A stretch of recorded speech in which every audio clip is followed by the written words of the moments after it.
Biriba tabiriba pumnamaku ahanba maktada Library of Manipurna Kurumjari. Lengsim biduna laire akoigi setsida imana aigi yamna nutsizarabi imana music Delhi dagi lengsim biduna pambiri aina US dagi ima busu kurumjari.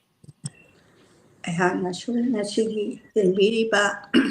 ahalaman library sing isasing nausing isusing ipwasing baik ku bam jaralo najaraga bhakti kachari koknonjari khunamjari. Dan ako'y matang na ina tajarakpa Manipuri literature ta focus tauzaraga sinzaba Saturday ki live show sita yung biriba pumnamaku kurumjari aduga mutang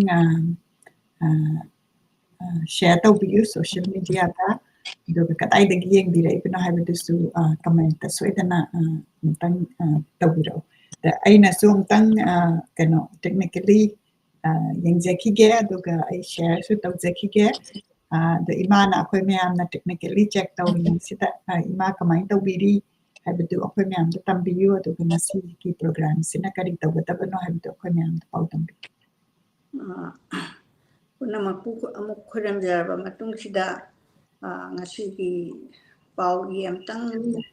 tambasi pau si kahena nungaiba amta tadri pauda Manipur gi oiro amagi oiro tu yamkan badumaki kitang latpra aina adung khali ai pau taba toptri mathang chumta jari aduga loina na aina nahan amuk marak ki oina mix oina pajabani larik amada continuously pabasi khambathubi natana adagi novel gumba khoi porsai bong bisnaton bi adugumba natragadi kala marak ki oina adumaina program se sinjai aduna nahamuk Manipuri theater gi warol gi matang da theater da thwai yauba mayam se Manipur da leiramiba si art and culture da di amna su ina khun balai bang ne khoi le pak se ina khun de haiba yaroi paisa gi wadu de khangdra aduga culture da di am ina khun le sanaba khunaba mama tauba khoi meitai si Manipur masasang masing yam de hainarubata adubu akhoi se adum yan bangamba semba diaba lepaki oiba adumaina oena ikamjage aduga ngasigi ehangna lokhachage na khanjari se solisingamaga jamapan 19 kenoda 83 suba chahigi mifam amakhata marphuga mari suba mapok kumon chaite parisana sinba Manipur folklore performing arts ta mami tariba singmi tamigi mari yamna akoina kautokpadongna ngasi tawpasida aina masining changauba jumba male naibam Indramani na ibirabani aduga hairiba seminar si pagthokpadi na solisingamaga lisingani ga trainpan ingi thangjan numita jungi tangkul humdoi Maharashtra ki auditorium palace compound Imphalda pangthokpani maduda phongki balarikto aigi ifamda professor oja tombina bibiramdana porakpata yaujarapa aduga yamna su important oina ina khanjai miyamna su tabirakanda akhoi kamaina amuk ri tauba aidi khangna koina kautokpagum tawrubase amuk ningsingbado adugi filamduni aina ngasi pajara doribasi aduna Manipuri saite parikhat Imphal marphu mari suba mapok kumon amasung marphu humdoi suba chahigi mifam da hariba seminar se sigita phongba larikto adugi manungdagi ngena lokhachadoribase yamna nungai mana smaina anong pa ako'y ako'y kana puknang loksing oina ba khangkat pirak pasi aduga ako'y mana madugi maitelon gi section da maduma khangkat laba matungda masigi lariksi aina hana su feature tawjakre shadow and light hariba kaleidoscope of Manipur introduction curation of essay and article by Pradeep Panjawrong masigi lyrics sida mo aina article macha ama mukhagala kanda khoi kitang amuk share tawina si English ki topic tana ꯑꯩꯅ ꯍꯥꯏꯖꯒꯦ ꯑꯗꯣ ꯃꯊꯪ ꯑꯩꯈꯣꯏꯒꯤ ꯁꯣꯁꯤꯗ ꯆꯪꯕꯤꯔꯛꯏ ꯏꯅꯨꯡꯉꯥꯟꯕ ꯁꯣꯔꯥꯏꯁꯝ ꯑꯔꯤꯕꯝ ꯋꯥꯏꯈꯣꯝ showman ꯄꯨꯖꯥ ꯀꯨꯃꯥꯔꯤ ꯏꯆꯦ ꯁꯥꯗꯅꯥꯁꯨ ꯌꯦꯡꯕꯤꯔꯤ ꯁꯥꯗꯅꯥ ꯅꯤꯡꯊꯧꯖꯝ ꯁꯨꯃꯥꯏꯅ ꯇꯧꯔꯀꯥꯟꯗ ꯑꯩꯈꯣꯏ ꯄ꯭ꯔꯣꯒ꯭ꯔꯥꯝ ꯑꯁꯤ ꯑꯗꯨꯗꯤ ꯏꯃꯥ ꯑꯩꯈꯣꯏ ꯍꯧꯅꯅꯕ ꯏꯃꯥꯗ ꯁꯤꯟꯅꯖꯔꯒꯦ ꯑꯍꯥꯟꯕꯒꯤ ꯃꯅꯤꯄꯨꯔꯤ ꯁꯦꯒꯃꯦꯟꯁꯤ ꯑꯗꯨꯒ ꯌꯦꯡꯕꯤꯔꯤꯕ ꯄꯨꯝꯅꯃꯛꯅ ꯑꯩꯈꯣꯏ ꯄ꯭ꯔꯣꯒ꯭ꯔꯥꯝ ꯁꯤ ꯇꯧꯔꯤꯉꯩꯗ ꯑꯦꯅꯤ ꯀ꯭ꯋꯦꯁꯟ ꯀꯃꯦꯟꯠ ꯂꯩꯔꯒꯁꯨ ꯑꯗꯨꯒ ꯑꯗꯣꯝꯅ ꯀꯔꯤ ꯐꯥꯎꯏ ꯈꯜꯂꯤ ꯍꯥꯏꯕꯗꯣ ꯑꯗꯨꯝ ꯀꯃꯦꯟꯇ ꯇꯧꯕꯤꯔꯛꯎ ꯑꯗꯨꯒ ꯑꯩꯈꯣꯏ ꯃꯅꯤꯄꯨꯔꯗ ꯍꯧꯖꯤꯛ ꯀꯔꯤ ꯄꯥꯎ ꯂꯩ ꯍꯥꯏꯕꯗꯨꯁꯨ ꯑꯗꯨꯝ ꯁꯦꯌꯔ ꯇꯧꯕꯤꯔꯛꯎ ꯏꯃꯥꯗ ꯁꯤꯟꯅꯖꯔꯤ ꯄꯨꯝꯅꯃꯛꯄꯨ ꯈꯨꯔꯨꯝꯖꯔꯤ ꯑꯃꯨꯛꯀꯁꯨ ꯍꯟꯅ ꯍꯧꯖꯤꯛ ꯑꯩ ꯍꯧꯖꯔꯛꯂꯒꯦ ꯃꯅꯤꯄꯨꯔꯤ ꯁꯥꯍꯤꯇ꯭ꯌꯗ ꯇꯥꯔꯤꯕ ꯆꯤꯡꯃꯤ ꯇꯝꯃꯤꯒꯤ ꯃꯔꯤ ꯃꯍꯧꯁꯥꯒꯤ ꯂꯝꯃꯤꯠ ꯇꯨꯃꯤꯠꯀꯤ ꯐꯤꯕꯝꯅ ꯃꯅꯤꯄꯨꯔ ꯑꯁꯤ ꯇꯝꯄꯥꯛꯀꯤ ꯑꯀꯣꯏꯕ ꯃꯥꯏꯀꯩ ꯃꯔꯤꯗ ꯅꯣꯡꯄꯣꯛ ꯅꯣꯡꯆꯨꯞ ꯈꯥꯋꯥꯡ ꯍꯥꯏꯕꯅꯤ ꯃꯥꯏꯀꯩ ꯃꯔꯤꯁꯦ ꯆꯤꯡꯒꯤ ꯂꯝꯅ ꯀꯣꯏꯁꯤꯜꯂꯒ ꯃꯌꯥꯏꯗ ꯇꯝꯄꯥꯛꯀꯤ ꯁꯔꯨꯛ ꯂꯩꯕ ꯂꯝꯅꯤ ꯌꯥꯝ ꯐꯖꯈ꯭ꯔꯕ ꯆꯤꯡꯒꯤ ꯂꯝ ꯑꯃꯁꯨꯡ ꯇꯝꯄꯥꯛꯀꯤ ꯂꯝ ꯑꯅꯤꯁꯤꯒꯤ ꯄꯥꯛ ꯆꯥꯎꯕꯁꯦ ꯆꯥꯡꯗꯝꯅꯗꯨꯅ ꯌꯦꯡꯕ ꯇꯥꯔꯕꯗꯤ ꯑꯄꯨꯟꯕꯗ ꯂꯝꯈꯩꯒꯤ ꯁꯔꯨꯛ 10ꯒꯤ ꯃꯅꯨꯡꯗ ꯁꯔꯨꯛ ꯑꯃꯅ ꯇꯝꯄꯥꯛꯀꯤ ꯁꯔꯨꯛ ꯑꯣꯏꯔꯒ ꯂꯦꯝꯍꯧꯔꯤꯕ ꯁꯔꯨꯛ 9ꯃꯨꯛꯀꯤ ꯄꯥꯛ ꯆꯥꯎꯕ ꯂꯝꯅ ꯆꯤꯡꯒꯤ ꯁꯔꯨꯛꯅꯤ ꯍꯥꯏꯕꯗꯤ ꯆꯤꯡꯒꯤ ꯁꯔꯨꯛꯁꯤꯅ ꯌꯥꯝꯅ ꯍꯦꯟꯅ ꯆꯥꯎꯕꯗꯣ ꯑꯁꯤꯒꯨꯝꯕ ꯃꯍꯧꯁꯥ ꯂꯥꯏꯔꯦꯝꯕꯤꯒꯤ ꯈꯨꯠꯁꯦꯝꯅ ꯃꯅꯤꯄꯨꯔꯒꯤ ꯇꯝꯄꯥꯛ ꯂꯝꯕꯨ ꯃꯥꯏꯀꯩ ꯃꯔꯤꯗ ꯀꯣꯏꯁꯤꯟꯗꯨꯅ ꯂꯩꯔꯤꯕ ꯆꯤꯡꯒꯤ ꯂꯝꯗꯝꯗ ꯀꯣꯏꯅ ꯈꯨꯟꯗꯥ ꯂꯩꯇꯥꯔꯤꯕ ꯃꯤꯑꯣꯏ ꯀꯥꯡꯂꯨꯞ ꯐꯨꯔꯨꯞ ꯀꯌꯥꯕꯨ ꯆꯤꯡꯃꯤ ꯍꯥꯏꯅ ꯈꯪꯅꯔꯒ ꯇꯝꯄꯥꯛꯀꯤ ꯁꯔꯨꯛꯇ ꯈꯨꯟꯗꯥ ꯂꯩꯇꯥꯔꯤꯕ ꯃꯤꯑꯣꯏ ꯀꯥꯡꯂꯨꯞꯄꯨꯅ ꯇꯝꯃꯤ ꯍꯥꯏꯅ ꯈꯪꯅꯔꯤ ꯆꯤꯡꯒꯤ ꯂꯝꯗ ꯄꯥꯛ ꯁꯟꯅ ꯈꯨꯟꯗꯥ ꯂꯩꯇꯥꯗꯨꯅ ꯂꯩꯔꯤꯕ ꯇꯣꯉꯥꯟ ꯇꯣꯉꯥꯟꯕ ꯆꯤꯡꯃꯤ ꯀꯥꯡꯂꯨꯞꯀꯤ ꯃꯤꯑꯣꯏꯁꯤꯡꯒ ꯇꯝꯄꯥꯛꯀꯤ ꯂꯝꯗ ꯈꯨꯟꯗꯥꯗꯨꯅ ꯂꯩꯕ ꯇꯝꯃꯤ ꯀꯥꯡꯂꯨꯞꯀꯤ ꯃꯤꯑꯣꯏꯁꯤꯡꯒ ꯉꯜꯂꯤꯉꯩ ꯃꯇꯝꯗꯒꯤ ꯍꯧꯅ ꯃꯈꯜ ꯃꯈꯥ ꯀꯌꯥꯒꯤ ꯅꯛꯅꯕ ꯃꯔꯤ ꯂꯩꯅꯗꯨꯅ ꯂꯥꯛꯈꯤꯕꯗꯒꯤ ꯂꯤꯈꯨꯜ ꯋꯥꯔꯣꯜ ꯀꯌꯥ ꯂꯝꯗꯝꯁꯤꯒꯤ ꯑꯔꯤꯕ ꯁꯥꯍꯤꯇ꯭ꯌꯒꯤ ꯂꯥꯏꯔꯤꯛ ꯀꯌꯥꯗ ꯃꯔꯥꯡ ꯀꯥꯏꯅ ꯐꯪꯕ ꯉꯝꯃꯤ ꯃꯍꯧꯁꯥꯒꯤ ꯂꯝꯃꯤꯠ ꯇꯨꯃꯤꯠꯀꯤ ꯐꯤꯕꯝꯅ ꯂꯝꯗꯝꯁꯤꯒꯤ ꯆꯤꯡ ꯇꯝ ꯍꯥꯏꯅ ꯈꯥꯏꯗꯣꯛꯆꯔꯕꯁꯨ ꯉꯜꯂꯤꯉꯩ ꯃꯇꯝꯗꯒꯤ ꯍꯧꯅ ꯆꯤꯡꯗ ꯂꯩꯅꯤꯡꯕ ꯃꯤꯑꯣꯏꯁꯤꯡꯅ ꯆꯤꯡꯗ ꯈꯨꯟꯗꯥꯗꯨꯅ ꯂꯩꯈꯤꯕ ꯇꯝꯗ ꯂꯩꯅꯤꯡꯕ ꯃꯤꯑꯣꯏꯁꯤꯡꯅ ꯇꯝꯗ ꯈꯨꯟꯗꯥꯗꯨꯅ ꯂꯩꯈꯤꯕ ꯆꯤꯡ ꯇꯝ ꯑꯅꯤꯒꯤ ꯃꯔꯛꯇ ꯈꯦꯠꯅꯕ ꯃꯁꯛ ꯂꯩꯔꯝꯗꯕ ꯉꯜꯂꯤꯉꯩ ꯃꯇꯝꯗ ꯆꯤꯡꯃꯤ ꯇꯝꯃꯤ ꯑꯅꯤꯒꯤ ꯃꯔꯛꯇ ꯄꯨꯟꯁꯤ ꯃꯍꯤꯡ ꯑꯃꯗꯤ ꯐꯤꯖꯦꯠ ꯆꯥꯛꯆꯥ ꯏꯈꯦꯠ ꯈꯦꯠꯅꯔꯝꯗꯕ ꯏꯃꯥꯟ ꯃꯥꯟꯅꯔꯝꯕꯒꯤ ꯃꯁꯛ ꯑꯃ ꯁꯦꯡꯅ ꯎꯕ ꯐꯪꯏ ꯇꯝꯗ ꯂꯩꯔꯝꯕ ꯃꯤꯑꯣꯏꯁꯤꯡꯅ ꯆꯤꯡꯗ ꯆꯤꯡꯃꯤ ꯑꯣꯟꯗꯨꯅ ꯂꯩꯈꯤꯕ ꯆꯤꯡꯗ ꯂꯩꯕ ꯃꯤꯑꯣꯏꯁꯤꯡꯅ ꯇꯝꯒꯤ ꯇꯝꯃꯤ ꯑꯣꯏꯗꯨꯅ ꯂꯩꯈꯤꯕ ꯀꯌꯥ ꯑꯁꯤꯅ ꯆꯤꯡꯃꯤ ꯇꯝꯃꯤ ꯑꯅꯤꯒꯤ ꯃꯔꯛꯇ ꯃꯆꯤꯟ ꯃꯅꯥꯎ ꯑꯣꯏꯕꯒꯤ ꯑꯆꯦꯠꯄ ꯃꯔꯤ ꯑꯃꯅ ꯃꯇꯝ ꯁꯥꯡꯅ ꯄꯨꯟꯗꯨꯅ ꯉꯁꯤ ꯐꯥꯎꯕ ꯂꯥꯛꯂꯤ ꯆꯤꯡꯃꯤ ꯇꯝꯃꯤꯒꯤ ꯃꯔꯛꯇ ꯀꯔꯝꯕ ꯃꯤꯑꯣꯏꯁꯤꯡꯅ ꯆꯤꯡꯃꯤ ꯑꯣꯏꯈꯤꯕ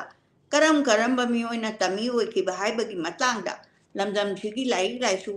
ꯀꯌꯥꯅ ꯄꯤꯈꯤꯕ ꯂꯤꯈꯨꯜꯁꯤꯡꯒꯤ ꯌꯨꯝꯐꯝ ꯑꯣꯏꯔꯒ ꯆꯤꯡꯃꯤ ꯇꯝꯃꯤ ꯑꯅꯤꯒꯤ ꯃꯔꯛꯇ ꯂꯩꯅꯕ ꯅꯛꯅꯕ ꯃꯔꯤꯒꯤ ꯃꯔꯝꯗ ꯆꯥꯎꯔꯥꯛꯄ ꯑꯃ ꯂꯧꯈꯠꯂꯒ ꯅꯩꯅꯗꯨꯅ ꯌꯦꯡꯁꯤ ꯂꯥꯏꯁꯤꯡꯅ ꯆꯤꯡꯒ ꯂꯩꯅꯕ ꯅꯛꯅꯕ ꯃꯔꯤ ꯂꯝꯗꯝꯁꯤꯒꯤ ꯑꯔꯤꯕ ꯂꯥꯏꯔꯤꯛꯁꯤꯡꯗ ꯆꯤꯡꯂꯣꯟ ꯂꯥꯏꯍꯨꯏ ꯆꯤꯡꯒꯣꯏꯔꯣꯜꯒꯤ ꯇꯣꯉꯥꯟ ꯇꯣꯉꯥꯟꯕ ꯂꯥꯏꯔꯤꯛꯁꯤꯡ ꯏꯔꯥꯠ ꯂꯥꯏꯁꯣꯟꯒꯤ ꯂꯥꯏꯔꯤꯛꯅꯆꯤꯡꯕ ꯀꯌꯥꯗ ꯂꯝꯗꯝꯁꯤꯒꯤ ꯇꯝꯃꯤ ꯃꯌꯥꯝꯅ ꯃꯄꯨ ꯑꯣꯏꯕ ꯂꯥꯏꯅꯤ ꯈꯟꯕ ꯀꯤꯅ ꯂꯨꯅ ꯈꯨꯕꯝ ꯌꯥꯗꯨꯅ ꯏꯔꯥꯠ ꯊꯧꯅꯤ ꯄꯥꯡꯊꯣꯛꯅꯔꯤꯕ ꯂꯥꯏꯁꯤꯡꯒꯤ ꯈꯨꯕꯝ ꯃꯌꯥꯝꯅ ꯆꯤꯡꯒꯤ ꯂꯝꯗ ꯂꯩꯔꯤ ꯈꯨꯗꯝ ꯑꯣꯏꯅ ꯄꯟꯕ ꯌꯥꯕ ꯈꯔꯗꯤ ꯂꯥꯏꯅꯤꯡꯊꯧ ꯀꯧꯕ꯭ꯔꯨꯒꯤ ꯈꯨꯕꯝ ꯀꯧꯕ꯭ꯔꯨ ꯆꯤꯡꯗꯣꯟꯗ ꯉꯁꯤꯃꯛ ꯂꯦꯡꯗꯨꯅ ꯂꯩꯗꯨꯅ ꯇꯥꯗꯨꯅ ꯈꯨꯟꯗꯥꯗꯨꯅ ꯇꯝꯃꯤ ꯀꯥꯡꯂꯨꯞꯀꯤ ꯃꯤꯑꯣꯏ ꯂꯤꯁꯤꯡ ꯀꯌꯥꯅ ꯂꯥꯏꯅꯤꯡꯊꯧꯒꯤ ꯈꯨꯕꯝꯁꯤꯗ ꯍꯩꯀꯠ ꯂꯩꯀꯠ ꯇꯝꯕ ꯀꯥꯟꯅꯔꯤ ꯇꯝꯄꯥꯛ ꯂꯝꯒꯤ ꯈꯨꯡꯒꯪ ꯀꯌꯥꯗ ꯂꯥꯏꯅꯤꯡꯊꯧꯒꯤ ꯈꯨꯕꯝ ꯂꯤꯡꯗꯨꯅ ꯀꯨꯝꯖꯥ ꯀꯨꯝꯑꯣꯟ ꯈꯨꯗꯤꯡꯒꯤ ꯃꯆꯥ ꯃꯅꯥꯏ ꯑꯣꯏꯕ ꯇꯝꯃꯤ ꯀꯥꯡꯂꯨꯞꯀꯤ ꯃꯤꯑꯣꯏꯁꯤꯡꯅ ꯍꯩꯀꯠ ꯂꯩꯀꯠ ꯇꯝꯗꯨꯅ ꯈꯨꯔꯨꯝꯅꯔꯤ ꯂꯝꯗꯝꯁꯤꯒꯤ ꯌꯥꯝꯅ ꯃꯔꯨꯑꯣꯏꯕ ꯑꯔꯨꯕ ꯂꯥꯏ ꯑꯃ ꯑꯣꯏꯅ ꯀꯤꯅ ꯂꯨꯅ ꯂꯧꯅꯔꯤꯕ ꯂꯥꯏꯅꯤꯡꯊꯧ ꯊꯥꯡꯖꯤꯡ ꯍꯥꯟꯅ ꯊꯥꯡꯖꯤꯡ ꯆꯤꯡꯒꯤ ꯆꯤꯡꯗꯣꯟꯗ ꯂꯩꯔꯝꯕꯗꯒꯤ ꯀꯣꯟꯅ ꯇꯝꯄꯥꯛꯀꯤ ꯂꯝꯗ ꯉꯥꯡꯈ ꯈꯨꯟꯅꯥꯏ ꯈꯥꯏꯅ ꯀꯨꯝꯂꯛꯇꯨꯅ ꯃꯣꯏꯔꯥꯡꯒꯤ ꯀꯦꯒꯦ ꯂꯝꯗ ꯂꯩꯈꯤꯕꯅꯤ ꯍꯥꯏꯗꯤ ꯑꯩꯈꯣꯏꯒꯤ ꯍꯧꯖꯤꯛꯀꯤ ꯊꯥꯡꯖꯤꯡꯁꯦ ꯊꯥꯡꯖꯤꯡ ꯆꯤꯡꯁꯤ ꯊꯥꯡꯖꯤꯡꯒꯤ ꯏꯁꯣꯔꯒꯤ ꯍꯧꯔꯛꯐꯝ ꯊꯥꯡꯖꯤꯡ ꯆꯤꯡꯗ ꯑꯗꯒꯤ ꯑꯃꯨꯛ ꯇꯝꯗ ꯂꯥꯛꯑꯒꯅ ꯃꯣꯏꯔꯥꯡꯗ ꯍꯧꯖꯤꯛ ꯍꯔꯥꯎꯕꯨꯡ ꯂꯩꯔꯤꯁꯦ Singi jingdon da leram badagi ko na tampak lamdang ang kakunay kai na kumlak tu na moirangi keke lamda lekhibani lining thau sibu lamdam sigi maja manai oina oiba kaya na kumja kumon kudungi hekat lekat tamduna khuiram nari ngasi mak thangjing jingi jingdon da lining thau gi khubam leng da na suleiri thangjing jingi jingdon da leiri ba lining thau thangjing khubam da tapak lam gi maja manai oiba tami mioi kaya na sahi kudingi thangjing jingdon da ka duna lining thau thangjing khubam da hekat lekat tamduna khuiram nari lamdam sigi am na maru oiba aruba lai ama oina ki na lu na long na riba lining thau wang barel kha na chaw ba su mai ke da lai duna sugno da lining thau gi leng traba khubam le lining thau kha na chaw ba wang barel che lining thau ko bru gi masan pan mapagi ya thang matungi na makha mai ke da kung ki duna sugno anal chanu ama lo duna makha mai ke ngak tuna lekhi bani tampak lam gi khungwang kaya da lining thau sigi khubam ling duna kumja kumon kudingi masa manai oina tami kangluki mioi singna kat lekat tamduna kurumna bagi mathakta anan kulen kunthong da anan kulen gi mioi singna lain thawang brel amasung ireima anal chanu sangnu anibu ki na luna kubam ya na thamliam lu balai oina oiri awang nong pong mai kaida jingkai ning thogi kubam jingkai singi singdon da lei lining thau sigi khubam da masa manai oiba tami kanglupi mioi singna kumja khudingi hekat lekat tamba kanari lining thau marjing awang mai kai hengang chingda khubam leiba laini lining thau sigi khubam da masa manai oiba tami kanglupi mioi kayana hekat lekat lamduna khurumnari lampak lamgi awang mai kai gi khungang kaya da lining thau sigi khubam lingduna kumja kumon khudingi masa manai oiba singi singna hekat lekat tamduna sukhoiram nari maitegi sak marigi pakhangba marigi manungda hanba sak hai sak ta pan khiba loinai pakhangba kobru chingda pan khiba pakhangbani ani suba sak haya sak ta pan khiba tangja lilha hageta bani ngapigani pakhangba natraga leinung lonja pakhangba idil turel gi maru phalo leng makol haina su khangna ba lamlen konbi ragi lamdamda pan khiba pakhang bani ahum suba chak hai chak lai de haya chak lai de lang ba chak lai ahum suba da chak lang ba chak ki loiram dai da pan khiba lo lang pakhang ba su sentreng pakhang ba hana kangla da palamba pakhang bani kha bana phamban dagi tan thok padagi khabagi mathakta laman kumduna khaba singbu amu otkai ne khairage khanbada ngamdabadagi angang oiriba machanupa nongdara lairen pakhang babu puduna idil marugi lam phatlo lai makonda lotuna lekhibani mari suba chakdi kaino kona chakki hogalakpada pankhiba mari suba pakhang ba manipur puari gi ahan baning thaunia haina lauriba nongda lairen pakhang babu hana mapa lolang pakhang baga loinana iril turel gi marugi pham phalo leimakon da leirambani angom pureirom bana kangleing thau oi na bathirak padagi mapa lolang pakhang bana nongda lairen pakhang babu ning thau sembiraga magi angama thau phamnai ba amadi manai masal kaya ga loinana iril turel gi maril inna kumlaktuna kangla da phambal tong laga ning thau oi khibani warol sing asidagi maitai singna lai ni haina ira thongni jari ba lai sing ase singi lamda khunda du na leiramba ngaktan singi lamda khubam leiri ba lai sing chimi kanglu kaya ga loina rambagi warol kaya iduna leiramba da awang maikai gi lai marjingna loina ramba chimi kanglu na tangkulja nongpong maikai gi lai nongpong ning tho amasung lai rau baga soraren ga loina ramba chimi kanglu na maring kangbu mairam maikai da lai irum ning tho na loina ramba chingi chingmi kanglup chu maring makha maikai da na wang bren ga loina ramba chingi kanglup na anal gi kangbu santhong maikai da lai thanging ga loina ramba chingmi kanglup na chiru gi kangbu nongchup maikai da lai loyarak paga ลอยนารำบะชิงมีกังลุนาชิรุกิกังบุมาชุมกบรู้มาเกกีลายกบรู้นะลอยนารำบะชิงมีกังลุนากบุยกิกังบุนี่หายนะอิรำบะชินะแต่มีกังลุนาละนาดิบะลายชิงนะชิงมีกังลุกว่าไกอาดาเสียปมารีเลยมีหายไปสิขังเมืองอามิจิงมีนะแต่มีโอยขีบะนาชิมันิปุริกิตัมปักลำดาแต่มีโอยนะเลยริบะมีโอยกังลุกิมานุงดามันิปุรปัวรีอังเงินบะมาตัมดาหานะชิงมีโอยนะชิงกิลำดาปาลำละกะโกนะตัมปักลำดากุมักตุนะแต่มีโอยนะเลยขีบะลิคุลกายาสุเลยมาสิกีคุดามขราตังเราขัตุนายเองบัตาระบดีไม่ใช่นะสลายแต่เด็กมันมันุงดาเจ้าว่าสลายอามาโอยนะเลยริบะงอมสลายกีปุกกจิงวางลักกี้ปุเรโรมบะหายไปเสน้องไม้จริงๆเดปาลัมบันีปุเรโรมบะกีคูบังงสิเผาวันน้องไม้จริงๆเดเลยปุเรโรมบันนะพิเทศเลยมาเลยหูยิงทกจันุปานะระกับพวกปมาชานุปาอัลขังหันบะน้องไม้จริงๆเดเชลอยลังไม้ยิงทกโอยนะปาลโหระกับมาชานุปาอตุนบะคำนุ่งอีไว้ทางน่ะตัมปากตะกุมลักละกะกังลากิตุเรลวางมาดะอมยิงทกang upang ba oy dunan leki seloy lang may kang lupse saray rong baning thoge hakata tampak lamda kumak tuna tami hay na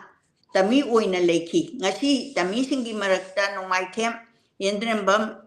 ada yumlem bam hay na khangat dunan leri ba yumlak sing asini may tay halay tare ki manung chali ba luang kang luki khwai ki maming chakiban tho luang tho kunchi ba hay ba se luang sing dak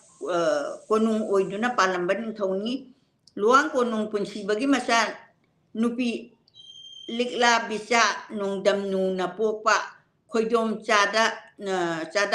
nauda angom macet oy ba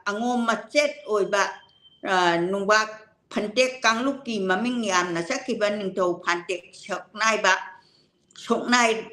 ba hai ba se lamang dongi singthakta konung oy duna palamban ning thoni luang ning thopon si bagi mga subi nupi nganu rol thongai ba chanu na pokpa nung tho ngai na nongai jing da agongi lamda chaidang duna nongai jing da tong ba luang hai na palam badagi nung thoi gi chada nauda oi ba puring naman bana angongi mathaktalan horu badagi nongai jing da lai ba ya da duna punal jing da kun hongki Kanglup asigi ten haibada kwai dagi maming chakiba punal ning thau tel haiba haiba se punal chingda palamban ning thau ni kuman ning thau lungba na punal ning thau tel haiba hakkiba dagi punal ning thau tel haiba gi macha nunggang bana chingda gi kumlak laga khurai khundon da tami oina khunda aduna laiki Kanglup asigi mioi sing ase ngasi ma hijam salam haiduna leribe sing asiniไม่ได้กี่ฉลายแต่เรื่องมันนุ่งเดชลิบะมวยรังหายไปฉลายสิ่งมันนุ่งเดมวยรังเดเลยริบะอารีบะมวยรังอันนู้นบะมวยรังหายอยู่นะอันนี้ทุกนักใครด้วยเลยนุ่งงานชาบินะพวกปมาจานุปะอัลงานหูทุกี้จะดานกดานะก็รู้สิ่งใดคุณดาใครก็มันเอางานหนึ่งสิ่งนั้นมวยรังเดคุณดาดูนั่นเลยขี้มวยรังเดหานะคุณดาคิบะมันเอางานหนึ่งสิ่งที่จะดานกดาสิ่งบุมวยรังกีอารีบะhai na khang ne kabru sing da khunda ki ba mayam ba nga hu thoki chada no da oi ba ko ba anga nga na kabru sing da gi moirang da khungum laki ma gi chada no da sing hu ji phaw moirang anau ba hai na khang ne ri singi lam da gi tampak ta kumlak tu na tami oi ba khunda ki ba mioi kang lup sing a sigi mathak ta sing mi kaya gi mioi kaya su tami kang lup ki manung da to sin na na yang sin na du na lai ki ba kaya ma su lai ri mahok sa gi lam dam asida ning thau pal ngai matam da ayok ba haiduna leiram ba mioi ayam ba singmi macha ngak tani ayok pa sing asina makhoina leiruwa mapu adugi imung da matam chang na imung manung mi gum leiminar padagi mamai da mapu adugi yumnak sagai da sangduna maitei olaga leiki ba yumnak sagai kaya masu maitei marak tapunna pukseng khojen tinana leiminari ning thau sing na masing yam la ba singmi kanglu ki mioi kaya bu tami marak ta tami olan duna yumnak sagai piraga kaifam singda kai oina kunda han kibagi likun metu tingchang kai koi kai phat kai thi ꯀꯩꯔꯣꯏꯅꯆꯤꯡꯕ ꯂꯥꯏꯔꯤꯛꯁꯤꯡꯗ ꯃꯌꯦꯛ ꯁꯦꯡꯅ ꯏꯗꯨꯅ ꯂꯩꯔꯤ ꯈꯨꯗꯝ ꯈꯔ ꯄꯤꯔꯝꯕ ꯇꯥꯔꯒꯗꯤ ꯈꯨꯔꯥꯏ ꯇꯥꯕ ꯂꯥꯡꯄꯣꯛ ꯂꯥꯛꯄꯝ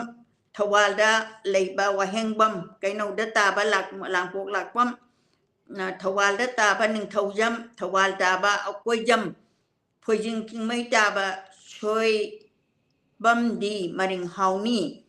ꯂꯥꯟꯁꯣꯟꯕꯤꯗ ꯂꯩꯕ ꯃꯣꯏꯔꯥꯡꯊꯦꯝꯗꯤ ꯀꯕꯨꯏ ꯍꯥꯎꯅꯤ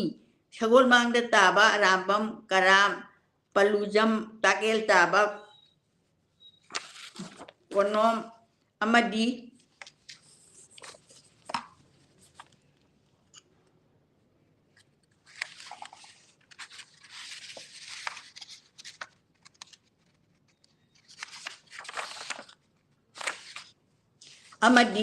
ꯉꯥꯛꯄꯤꯒꯅꯤ ꯑꯀꯥꯡꯖꯝꯗꯤ ꯑꯆꯦꯞ ꯍꯥꯎꯅꯤ ꯅꯝꯕꯣꯜꯗ ꯇꯥꯕ ꯁꯣꯏꯕꯝ ꯍꯥꯎꯕꯤꯖꯝ ꯑꯅꯤꯃꯛ ꯍꯥꯎꯅꯤ ꯂꯝꯂꯣꯡꯒꯩꯗ ꯇꯥꯕ ꯅꯣꯡꯊꯣꯟꯕꯝꯗꯤ ꯄꯌꯥ ꯍꯥꯎꯅꯤ ꯇꯣꯡꯖꯩꯗ ꯇꯥꯕ ꯅꯣꯡꯊꯣꯟꯕꯝꯗꯤ ꯄꯨꯔꯨꯝ ꯍꯥꯎꯅꯤ ꯄꯪꯒꯩꯗ ꯇꯥꯕ ꯍꯩꯔꯥꯡ ꯈꯣꯡꯖꯝ ꯃꯪꯁꯥ ꯃꯀꯩ ꯇꯥꯕ ꯐꯝꯗꯣꯝꯗꯗꯤ ꯍꯧꯆꯣꯡꯅꯤ ꯊꯧꯕꯥꯜꯗ ꯇꯥꯕ ꯃꯪꯁꯥ ꯇꯥꯕꯝꯗꯤ ꯇꯥꯡꯈꯨꯜꯅꯤ ꯊꯧꯕꯥꯜꯗ ꯂꯩꯕ ꯁꯤꯡꯒꯥꯝꯗꯤ ꯇꯔꯥꯎꯅꯤ ꯁꯥꯕꯜ ꯇꯣꯡꯕꯗ ꯂꯩꯕ ꯁꯟꯁꯝꯗꯤ ꯃꯦꯇꯨꯅꯤ ꯊꯧꯕꯥꯜ ꯍꯧꯈꯥꯗ ꯂꯩꯕ ꯂꯤꯁꯝ ꯊꯤꯌꯥꯝꯗ ꯂꯩꯕ ꯊꯣꯡꯒ꯭ꯔꯥꯝ ꯆꯅꯝ ꯈꯨꯃꯨꯖꯝ ꯑꯍꯨꯝ ꯑꯁꯤꯗꯤ ꯆꯤꯡꯁꯥꯡ ꯍꯥꯎꯅꯤ ꯑꯁꯨꯝꯅ ꯆꯤꯡꯃꯤ ꯀꯌꯥ ꯇꯝꯃꯤ ꯑꯣꯟꯗꯨꯅ ꯇꯝꯃꯤ ꯃꯔꯛꯇ ꯇꯣꯠꯁꯤꯟ ꯌꯥꯟꯁꯤꯟꯅꯈ꯭ꯔꯕꯅꯤ ꯇꯝꯃꯤꯅ ꯆꯤꯡꯃꯤ ꯑꯣꯏꯈꯤꯕ ꯍꯥꯟꯅ ꯇꯝꯄꯥꯛꯇ ꯈꯨꯟꯗꯥꯔꯝꯕ ꯇꯝꯃꯤ ꯀꯥꯡꯂꯨꯞ ꯀꯌꯥꯒꯤ ꯃꯤꯑꯣꯏꯁꯤꯡꯅ ꯑꯃꯨꯛ ꯆꯤꯡꯗ ꯈꯨꯟꯗꯥꯗꯨꯅ ꯆꯤꯡꯃꯤ ꯑꯣꯏꯈꯤꯕ ꯀꯌꯥꯒꯤ ꯋꯥꯔꯣꯜꯁꯨ ꯂꯩ ꯍꯥꯟꯅ ꯍꯤꯡꯅꯅꯕꯒꯤ ꯂꯥꯟꯐꯝꯗ ꯃꯥꯒꯤ ꯈꯨꯗꯣꯡꯆꯥꯕ ꯌꯦꯡꯗꯨꯅ ꯃꯥꯅ ꯂꯩꯅꯤꯡꯕ ꯃꯐꯝ ꯈꯟꯗꯨꯅ ꯈꯨꯟꯗꯥꯔꯝꯕ ꯀꯥꯡꯂꯨꯞ ꯀꯌꯥꯅ ꯃꯇꯝꯒꯤ ꯃꯇꯨꯡ ꯏꯟꯅ ꯃꯤꯁꯤꯡ ꯌꯥꯝꯈꯠꯅꯔꯛꯄ ꯃꯄꯥꯡꯒꯜ ꯍꯦꯟꯒꯠꯅꯔꯛꯄ ꯑꯃꯗꯤ ꯀꯥꯡꯂꯨꯞ ꯑꯃꯒꯒꯤ ꯃꯔꯛꯁꯤꯗ ꯑꯁꯣꯟꯕ ꯑꯄꯤꯛꯄ ꯀꯥꯡꯂꯨꯞ ꯀꯌꯥ ꯑꯃꯗꯤ ꯇꯝꯄꯥꯛꯇ ꯂꯩꯕ ꯉꯝꯗꯗꯨꯅ ꯆꯤꯡꯗ ꯀꯥꯗꯨꯅ ꯆꯤꯡꯃꯤ ꯑꯣꯟꯈꯤꯕ ꯀꯥꯡꯂꯨꯞ ꯀꯌꯥ ꯑꯃꯁꯨ ꯂꯩꯔꯤ ꯈꯨꯗꯝ ꯑꯣꯏꯅ ꯃꯤꯑꯣꯏ ꯀꯥꯡꯂꯨꯞ ꯈꯔꯒꯤ ꯃꯃꯤꯡꯁꯤꯡ ꯄꯟꯕ ꯇꯥꯔꯕꯗꯤ ꯎꯔꯣꯛ ꯎꯁꯥꯏ ꯂꯣꯛꯈꯨ ꯂꯣꯛꯍꯜ ꯀꯝꯕꯣꯡ ꯂꯣꯛꯈꯨ ꯈꯦꯟꯗꯦ ꯃꯌꯣꯟ ꯃꯉꯥꯡ ꯊꯥꯕ ꯊꯪꯒꯥꯜ ꯃꯈꯥꯅꯆꯤꯡꯕ ꯀꯥꯡꯂꯨꯞꯁꯤꯡ ꯑꯁꯤꯁꯨ ꯄꯟꯕ ꯌꯥꯏ ꯀꯥꯡꯂꯨꯞꯁꯤꯡ ꯑꯁꯤꯒꯤ ꯃꯤꯑꯣꯏꯁꯤꯡꯅ ꯃꯇꯧ ꯀꯔꯝꯅ ꯇꯝꯄꯥꯛ ꯂꯝꯗ ꯊꯥꯗꯣꯛꯂꯝꯂꯒ ꯆꯤꯡꯗ ꯀꯥꯗꯨꯅ ꯆꯤꯡꯃꯤ ꯑꯣꯏꯅ ꯂꯩꯈꯤꯕꯒꯦ ꯍꯥꯏꯕꯗꯨ ꯆꯥꯎꯔꯥꯛꯅ ꯅꯩꯅꯔꯝꯕ ꯇꯥꯔꯒꯗꯤ ꯅꯣꯡꯗꯥ ꯂꯥꯏꯔꯦꯟ ꯄꯥꯈꯪꯕꯅ ꯀꯪꯂꯥꯗ ꯅꯤꯡꯊꯧ ꯑꯣꯏꯗꯨꯅ ꯄꯥꯟꯕ ꯃꯇꯝꯗ ꯈꯥꯕꯅ ꯂꯥꯟ ꯍꯧꯔꯛꯄꯗꯒꯤ ꯄꯥꯈꯪꯕꯅ ꯈꯥꯕꯒꯤ ꯃꯈꯨꯠꯇ ꯃꯥꯏꯊꯤꯗꯨꯅ ꯃꯣꯏꯔꯥꯡꯗ ꯈꯨꯟꯒꯨꯝꯈꯤ ꯄꯥꯈꯪꯕꯅ ꯃꯣꯏꯔꯥꯡꯗ ꯆꯦꯟꯈ꯭ꯔꯕꯗ ꯈꯥꯕꯅ ꯀꯪꯂꯥꯗ ꯄꯥꯟꯈꯤ ꯄꯥꯈꯪꯕꯅ ꯃꯣꯏꯔꯥꯡꯗ ꯃꯇꯝ ꯈꯔ ꯂꯩꯔꯨꯔꯒ ꯃꯣꯏꯔꯥꯡꯒꯤ ꯃꯇꯦꯡꯒ ꯂꯣꯏꯅꯅ ꯂꯥꯟ ꯀꯥꯔꯛꯇꯨꯅ ꯈꯥꯕꯒꯤ ꯂꯨꯆꯤꯡꯕ ꯈꯥꯕ ꯅꯨꯡꯖꯦꯡꯕꯕꯨ ꯀꯪꯂꯥꯒꯤ ꯅꯨꯡꯖꯦꯡ ꯃꯄꯥꯟꯗ ꯍꯥꯠꯂꯒ ꯈꯥꯕ ꯀꯥꯡꯕꯨ ꯀꯥꯏꯗꯨꯅ ꯃꯊ꯭ꯋꯥꯏ ꯍꯤꯡꯅꯅꯕ ꯃꯥꯏꯀꯩ ꯐꯥꯡꯅ ꯁꯝꯖꯤ ꯈꯥꯏꯅ ꯆꯦꯟꯅꯈꯤ ꯈꯥꯕ ꯃꯔꯨꯞ ꯑꯃꯅ ꯅꯣꯡꯄꯣꯛ ꯂꯝꯗ ꯆꯦꯟꯈꯤꯗꯨꯅ ꯇꯥꯡꯈꯨꯜ ꯃꯆꯤꯕ ꯑꯣꯏꯈꯤ ꯈꯥꯕ ꯃꯔꯨꯞ ꯑꯃꯅ ꯅꯣꯡꯆꯨꯞ ꯂꯝꯗ ꯆꯦꯟꯈꯤꯗꯨꯅ ꯀꯕꯨꯏ ꯅꯨꯡꯅꯥꯡ ꯑꯣꯏꯈꯤ ꯈꯥꯕ ꯃꯔꯨꯞ ꯑꯃꯅ ꯃꯈꯥꯔꯝꯗ ꯆꯦꯟꯈꯤꯗꯨꯅ ꯃꯍꯧ ꯂꯣꯟꯇꯥꯏ ꯍꯥꯏꯕ ꯆꯤꯡꯕꯨ ꯀꯥꯡꯕꯨ ꯑꯁꯤ ꯑꯣꯏꯈꯤ ꯈꯥꯕ ꯃꯔꯨꯞ ꯑꯃꯅ ꯑꯋꯥꯡꯂꯝꯗ ꯆꯦꯟꯈꯤꯗꯨꯅ ꯀꯧꯕ꯭ꯔꯨ ꯂꯩꯈꯥꯗ ꯈꯥꯕ ꯎꯟꯂꯦꯟ ꯑꯣꯏꯈꯤ ꯄꯨꯋꯥꯔꯤꯒꯤ ꯉꯜꯂꯤꯉꯩ ꯃꯇꯝꯗ ꯆꯛꯄ ꯀꯥꯡꯕꯨꯒ ꯃꯈꯣꯏꯒꯤ ꯈꯨꯟꯗꯥꯐꯝꯗ ꯊꯤꯕꯗ ꯆꯛꯄ ꯑꯣꯏꯅ ꯏꯍꯥꯔꯥꯏꯗ ꯈꯨꯟꯗꯥꯅꯕ ꯆꯠꯈꯤꯕꯗ ꯏꯍꯥꯔꯥꯏꯒꯤ ꯂꯩꯐꯝ ꯈꯪꯗꯕꯗꯒꯤ ꯍꯦꯟꯗꯣꯛꯇꯨꯅ ꯑꯋꯥꯡ ꯄꯥꯡꯅ ꯆꯠꯈ꯭ꯔꯒ ꯍꯧꯖꯤꯛꯇꯤ ꯁꯦꯅꯥꯄꯇꯤ ꯗꯤꯁꯇ꯭ꯔꯤꯛꯀꯤ ꯃꯅꯨꯡ ꯆꯟꯅ ꯂꯩꯕ ꯑꯣꯏꯅꯥꯝꯈꯨꯟꯗ ꯈꯨꯟꯗꯥꯈꯤ ꯑꯉꯟꯕ ꯃꯇꯝꯗ ꯑꯋꯥꯡ ꯁꯦꯛꯃꯥꯏꯒꯤ ꯃꯐꯝꯁꯦ ꯏꯍꯥꯔꯥꯏ ꯀꯧꯔꯝꯃꯤ ꯀꯣꯟꯅ ꯁꯦꯛꯃꯥꯏ ꯀꯧꯈꯤꯕꯅꯤ ꯆꯛꯄꯒꯤ ꯃꯅꯨꯡ ꯑꯣꯟꯕ ꯑꯣꯏꯅꯥꯝꯅ ꯆꯤꯡꯗ ꯈꯨꯟꯗꯥꯈ꯭ꯔꯒ ꯃꯁꯤꯒꯤ ꯃꯔꯤ ꯑꯣꯏꯅ ꯆꯛꯄ ꯀꯥꯡꯂꯨꯞ ꯀꯌꯥ ꯉꯁꯤꯃꯛ ꯇꯝꯄꯥꯛꯀꯤ ꯃꯐꯝ ꯀꯌꯥꯗ ꯇꯝꯃꯤ ꯑꯣꯏꯗꯨꯅ ꯈꯨꯟꯗꯥꯗꯨꯅ ꯂꯩꯔꯤ ꯉꯜꯂꯤꯉꯩ ꯃꯇꯝꯗ ꯇꯝꯄꯥꯛ ꯂꯝꯗ ꯈꯨꯟꯗꯥꯔꯝꯕ ꯃꯤꯑꯣꯏ ꯀꯥꯡꯂꯨꯞꯁꯦ ꯃꯁꯤꯡ ꯌꯥꯝꯃꯤ ꯑꯉꯟꯕ ꯃꯇꯝꯒꯤ ꯃꯤꯑꯣꯏ ꯀꯥꯡꯂꯨꯞꯁꯤꯡꯒꯤ ꯃꯅꯨꯡꯗ ꯃꯉꯥꯡ ꯍꯥꯏꯕ ꯃꯤꯑꯣꯏ ꯀꯥꯡꯂꯨꯞꯁꯤꯁꯨ ꯑꯃꯅꯤ ꯀꯥꯡꯂꯨꯞꯁꯤ ꯍꯥꯟꯅ ꯆꯤꯡꯃꯩꯔꯣꯡꯒꯤ ꯃꯃꯥꯡ ꯊꯪꯕ ꯂꯝꯗ ꯉꯥꯟꯕ ꯃꯆꯦꯠ ꯑꯃꯒ ꯄꯨꯟꯅ ꯂꯩꯃꯤꯟꯅꯔꯝꯕꯗꯒꯤ ꯅꯤꯡꯊꯧ ꯀꯥꯡꯕꯒꯤ ꯃꯊꯛꯇ ꯂꯥꯟꯗꯥꯗꯨꯅ ꯀꯥꯡꯕꯕꯨ ꯃꯥꯏꯊꯤꯕ ꯄꯤꯔꯒ ꯀꯪꯂꯥꯗ ꯃꯉꯥꯡꯅ ꯄꯥꯟꯈꯤ ꯃꯇꯝ ꯑꯁꯤꯗ ꯀꯥꯡꯕꯗꯤ ꯃꯇꯝ ꯈꯔ ꯀꯥꯡꯃꯨꯡꯗ ꯈꯨꯟꯒꯨꯝꯗꯨꯅ ꯂꯩꯈꯤ ꯃꯇꯝ ꯈꯔ ꯂꯩꯔꯒ ꯀꯥꯡꯃꯨꯡꯗꯒꯤ ꯑꯃꯨꯛ คุณการักตุนามังบุไมที่บปีระกากังลาดมุปานกิกังลาจังดุนากังลาดปาลัมบะมังกังบุกิลอยจิงพอยจิงดะกาคิดุนาลอยจิงชารอนยาดะคุณดาดุนาเลขีไม่ดิ้งูนอกทิ้งโคลอยจิงดะปานบะมังมาทักตาลันดาดุนามังนิงทกุนชีบกิมาซามังkon kuca mai tiba piba dagi mangang taki mai horongi mari leinana iram balari singda tami na chingmi oikiba likun kaya masuk pirami tamina chingmi oikiba gi lokhat pa ya ba warol kharadi huimu leimana po kumachan pa ahn lamlek changna kabui hau oiduna lamang dongi nong chupta leiba singda khunda duna lekhi luang ning thau pun chi bagi ma pan chuban nupi kharoi rol nganu thambina pokwa masa khen ba mima bagi masa ahung gi manung da masa nupa aton ba maring hau oiki pakhang yoiroen bagi manaw ning thau tarina ning thau kang bagi masan nupi leima kangkhal puduna lon asian khrabada ukhulgi lam lambui khunda leiduna leima kangkhalga ukhul district ki manung channa leireba lambui amadi songbu haupoki leima urum khogyon bina tangkhul haupoki wangbarel khana sawbagi chada nauda kom haiba singmi kanglup oiki likla bisa nongdam nugi masa madongi chada nauda na ukhul district ta khundariba lambui kasom taloi Laikhan haiba chingmi kanglup singsi oiki laima tanugi masa langbagi sada nogda da chingda kaduna langde mari haiba langde maring haiba chingmi oiki khabagi macha laithang len na kanglup na tangkhul oiduna chingda khundaki asumna mathaki khulsing asida piri ba chingmi na tami oiki ba tamina chingmi oiki bagi likhula se tongan ba chingmi kanglup sing haibadi maring kabui achep hau paya hau purum tangkhul tarau metuna chingba chingmi kanglup sim tami marakta sahin khiba amadi tami kanglup ki mioi sing na chingmi marakta to sinyan sin khiba se kanglup kaya gi i mari oi ba machin manao mapa maton kaya sing amadi tamjale ho ba maram na chingmi tami gi ani gi marakta iti na ba machin manao oi bagi nak na ba achep pa mari leinai kanglei ning thoga chingmi ga leina ba nak na ba mari leibak amagi leibak mapu ama oina leibak miam natraga ning thogi makha pon ba khul ama oina leina na ba mari nattaba ning thoga chingi khul jinga teng na leina ram ba mari kaya gi wari su amuk leiri asigumba mari singa sigi manung da khwai dagi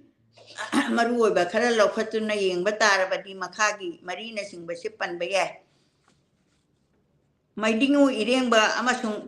chingdai khul maidingu ireng ba sinna pali sina krista gi kumjali chamapan marphu mari supna tagi dagina lisinga maga humra mari phau ba pan gi ba kanglei ning thoni kangla da pan ba maidingu sina awang lam gi singi khul chidai da pan ba chingdai ning thau khaing bana pokpi khayoi ron pidong no nungpha bibu mahake ani suba nupi oina lauki singdai ning thau khaing bagi masa nupi haurei ma pidong nu chapha bibu maitai ning thau na lauduna singmi ningol amaga maitai ning thau gi ani subi nupi oina thamba lenga mapu manipur puari da tang na thui thodu asina maram oiduna kanglei lenga mapu ga awang mongbi chingdai rem gi chingdai khulga puari gi tanna thana bayada ba mari ama leina hali ani subada maidingu tabungba amasung chingchong khul maidingu tabungba se krista gi kumjali singamaga chahum yakhima pandagina lisingamaga chahum maudra mari phawba kanglei lenga mapu oina pan ki ban ning tho amani awang lamgi chingdai ning thogi mamom loi lara langsang nu saphabi kowibu chingchong khulak panak khamlang bana lauduna chingchong khulgi leima bi oirabada chingchong khulgi leima bi haunu lara lasangnu saphabina lesaringe da maidingu tabung basu wangol ningthau oiringeda maidingu tabungbaga saralang la sangnuga sapabiga momnu sarai pia nasi nungsi panteng tanmi nasi haina nungsi warep wasana kibedagi paun kolbu chingchong la kulakpana kamlang bana tara duna maidingu gi mathakta lan khungge khanbadagi chahi khudingi leptana piramba loi hap loi pot piraktabadagi maidingu na sauduna chingchong kundalandaki chingchong gi lanphamda maidingu tapung ba yabi thawai mangki chingchong ningtho kamlang bana lara la sangbu sapha bisu tanthok pirakpadagi lara la sangnu sapha bina maidingu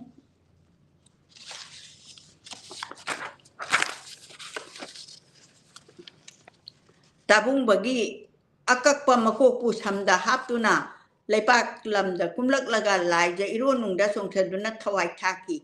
lara la sangnu sapha bisu larengbigi singda chanduna haure ma sambobi kauna tampak lamgi khun kaya da khubam lingduna lanari yamluba laini ongna badami ka hingde haibani haure ma sanbu bi haise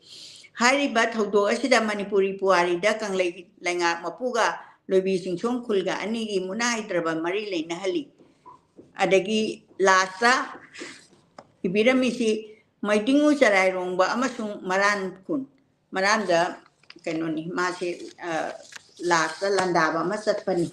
charai rongba se adona maidingu charai rongba khistagi lising ama satruk maudra tare tagina lising ama chatre sumna mapan phawba kanglegi ningthau oina panki ba ningthauni maidingu ase ningthau phambal ka dringai da maidingu khunjau haktakta marang khunna sahigi pifam thokpa loipot piraktabadagi maramna maidingu paikhombana maram loipot thoba chatpada marang khunna makok kaktuna haki maidingu charai rongbana ningthau hek oibaga maidingu paikhombagi mangthat tangi khanduna kana yaudana chenglo saklotuna marang khulakpigi masaikonda thungki maidingu gi phajaba mapan thongge amadi ningthiba matawdu ubada marang khulakpana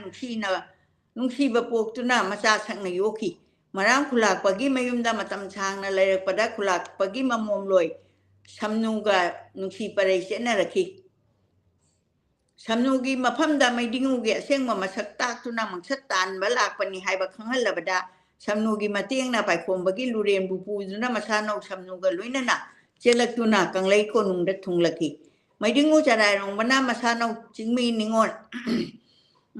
samnubu leipaki mabema lei marembi oina kangla men phambal tongminagani haibagi achetpa wasak leibabu tampaki angamba phamthau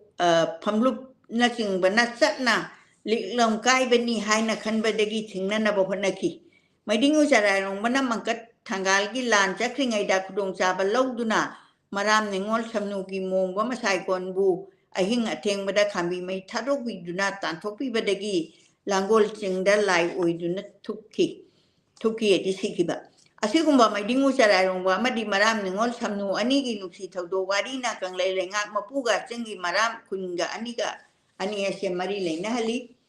mathakta lairik laisu singa si phangbangamba wari wakhong sing chingmi tami anigi nangnaba marigi matangda likhun khara pirabasu ngasi ma chingmi ningol kaya tami da ongakpa tami ningol kaya na chingmi da ongkiba tami kaya chingmi onduna lekiba chingmi kaya na tami onduna lekiba kaya gi wari wakhong singi lairik laisu singda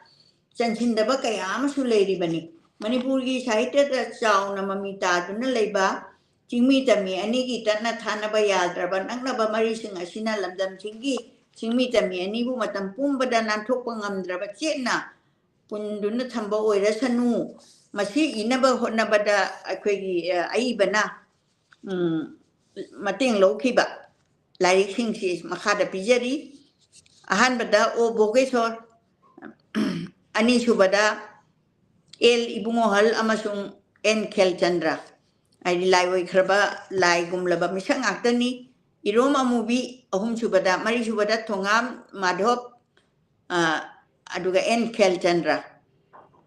maondagi pabung sidagi amna lawi iroma movie o bogesor ase hanjana lawani en ibosawa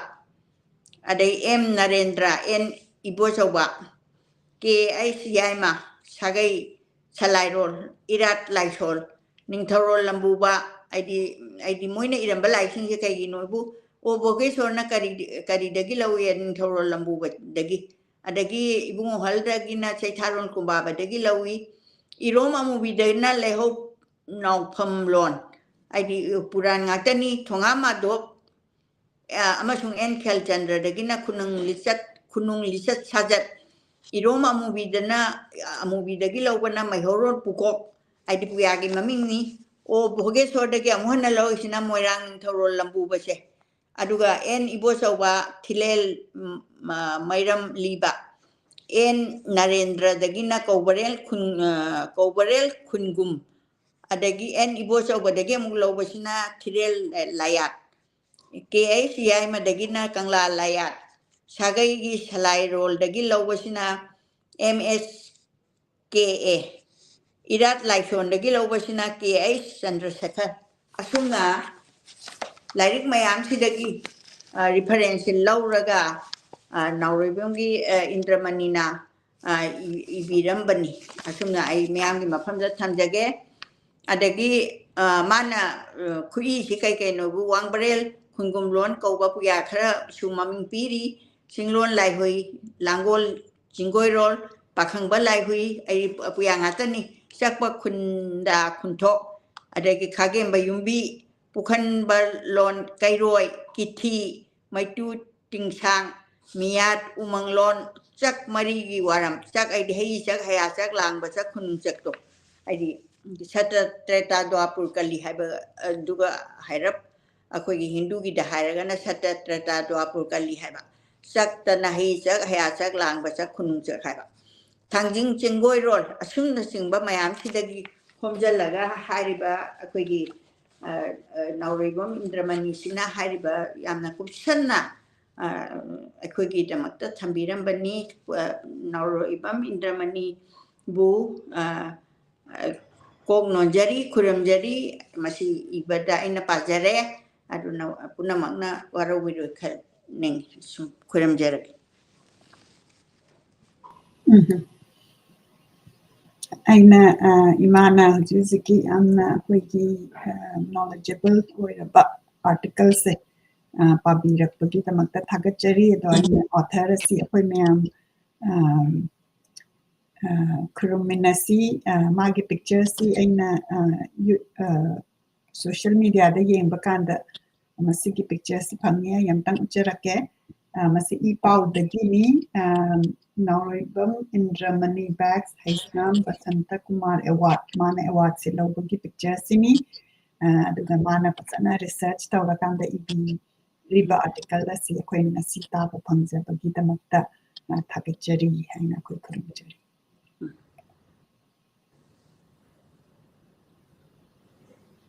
IBM research tawrakanda irakpa article ne baduga reference yamna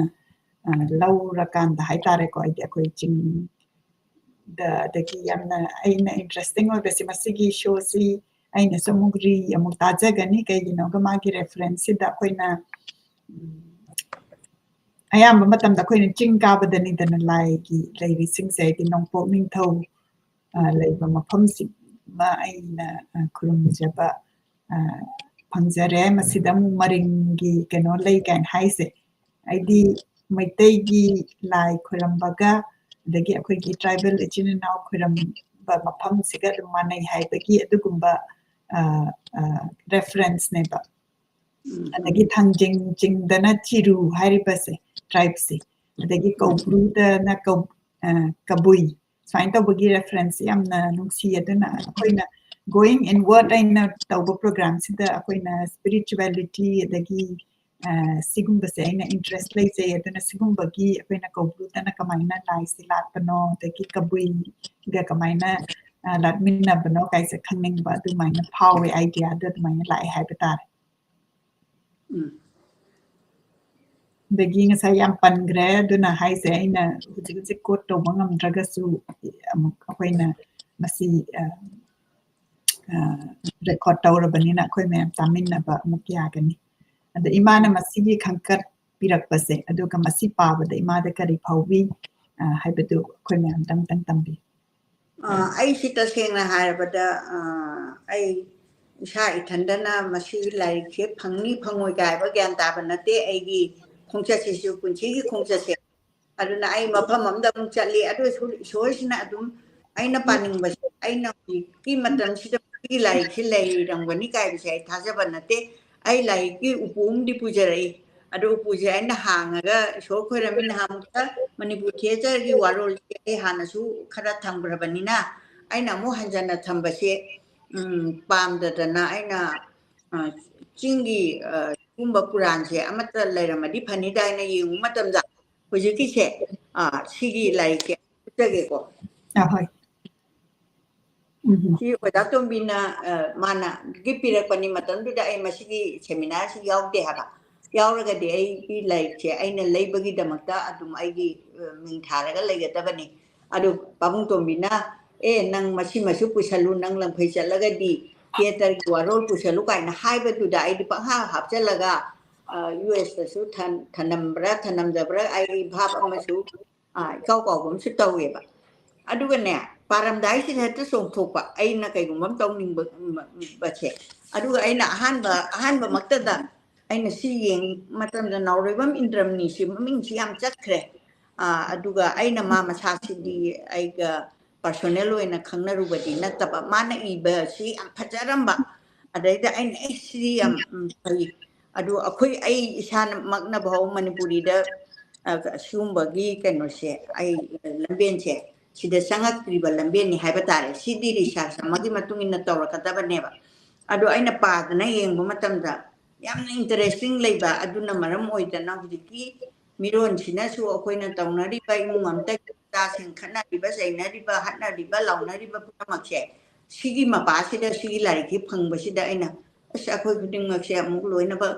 ꯇꯥꯕꯤꯗ꯭ꯔꯒꯁꯨ ꯃꯤ ꯈꯔꯗꯤ ꯑꯗꯨꯝ ꯇꯥꯕꯤꯒꯅꯤ ꯑꯗꯣ ꯁꯤꯗꯤ ꯌꯥꯝꯅ ꯀꯥꯟꯅꯕ ꯑꯩꯈꯣꯏꯒꯤ ꯃꯔꯤ ꯃꯇꯥ ꯂꯩꯔꯤꯕ ꯀꯩꯅꯣꯁꯤꯡꯁꯦ ꯑꯩꯈꯣꯏꯅ ꯈꯪꯉꯛꯄ ꯃꯇꯝꯗ ꯆꯤꯡꯒ ꯇꯝꯒꯁꯦ ꯌꯥꯝꯗꯤ ꯅꯨꯡꯁꯤꯅꯩꯀꯣ ꯃꯣꯏꯒꯤ ꯆꯤꯡꯒꯤ ꯃꯤꯁꯤꯡꯁꯤꯅ ꯌꯥꯝ ꯆꯝꯃꯦ ꯑꯗꯨꯒ ꯆꯤꯡꯗꯒꯤ ꯃꯤꯁꯤꯡꯁꯦ ꯑꯩꯈꯣꯏꯒꯤ ꯏꯙꯧꯁꯤꯡꯒꯤꯗ ꯃꯣꯏꯁꯦ ꯊꯥ ꯈꯨꯗꯤꯡꯒꯤꯗꯤ ꯂꯥꯛꯇ꯭ꯔꯒꯁꯨ ꯆꯍꯤ ꯑꯃꯗ ꯑꯃꯨꯛ ꯂꯥꯛꯄ ꯃꯇꯝꯗ ꯍꯣꯏꯕꯤ ꯂꯥꯏꯔꯦꯝꯕꯤꯅꯤ ꯀꯥꯏꯅ ꯄꯣꯔꯛꯑꯦꯕ ꯃꯣꯏꯅ ꯄꯣꯔꯛꯄꯁꯦ ꯑꯗꯣ ꯑꯩ ꯃꯁꯛꯇꯨꯗꯤ ꯑꯩꯈꯣꯏ ꯑꯉꯥꯡ ꯑꯣꯏꯕꯅꯤꯅ ꯌꯦꯡꯍꯟꯗꯦꯀꯣ ꯍꯣꯏꯕꯤ ꯂꯥꯏꯔꯦꯝꯕꯤꯁꯦ ꯃꯣꯏꯅ ꯄꯣꯔꯛꯄꯁꯦ ꯑꯁꯦꯡꯕ ꯑꯣꯏꯅ ꯑꯩꯈꯣꯏ ꯃꯇꯝꯗꯨꯒꯤ ꯑꯩꯈꯣꯏꯒꯤ ꯄꯥꯕꯨꯡ ꯍꯣꯏꯅ ꯂꯧꯁꯜꯂꯦꯕ ꯑꯗꯣ ꯃꯣꯏ ꯆꯥꯛ ꯄꯤꯖꯅꯤ ꯈꯣꯠꯆꯅꯤ ꯄꯨꯝꯅꯃꯛ ꯑꯗꯩ ꯀꯔꯤꯅꯣ ꯋꯥꯔꯤ ꯁꯥꯟꯅꯗꯅ ꯂꯦꯛꯄꯗꯤ ꯂꯦꯛꯇꯦ ꯑꯗꯨꯒ ꯃꯣꯏ ꯉꯟꯇꯥꯅ ꯂꯥꯛꯑꯒꯅꯦ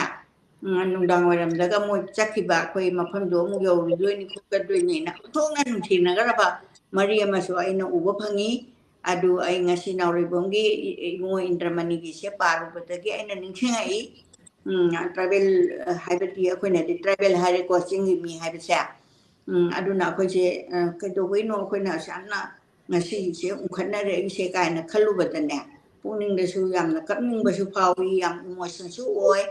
ꯑꯗꯨꯒ ꯑꯩꯅ ꯃꯤꯌꯥꯝ ꯃꯐꯝꯗꯁꯨ ꯂꯥꯟꯊꯣꯛꯆꯔꯤꯕꯁꯦ ꯑꯁꯣꯏ ꯑꯉꯥꯝ ꯌꯥꯎꯔꯒꯁꯨ ꯉꯥꯛꯄꯤꯌꯨ ꯑꯗꯨꯒ ꯇꯁꯦꯡꯅ ꯀꯩꯅꯣ ꯑꯏꯕꯁꯤꯅ ꯑꯊꯔꯁꯤꯅ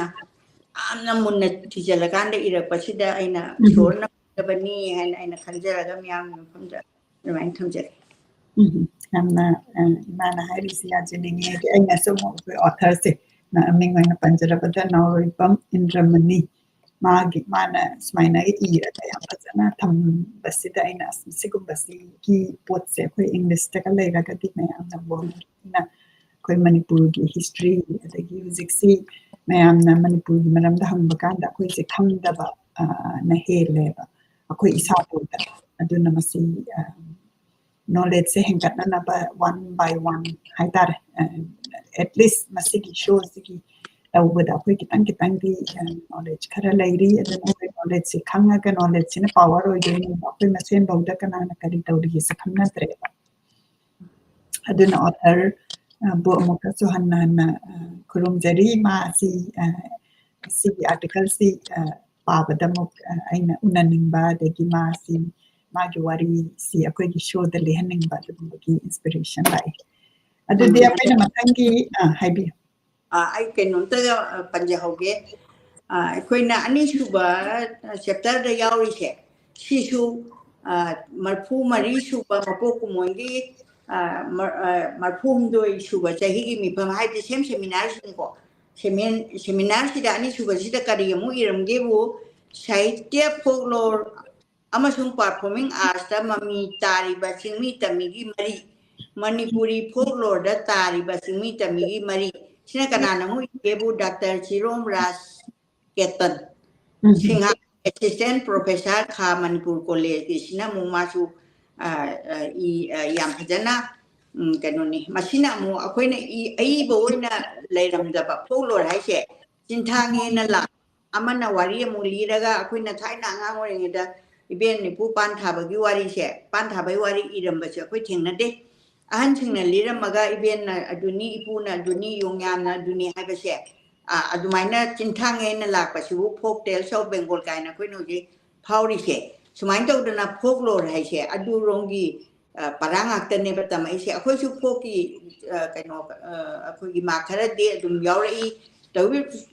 masung aigi damakta di masi specialize tawramdabanina aigi su knowledge anauwa mai phangjare ngasi aduga mathangda su eha masi amuk chatharake na ai khanjai Manipuri folklore da tariba mi tamigi mari chi kamai tawi miyam na su adum comment da thambirau ai so mu study he mu tawrini aduna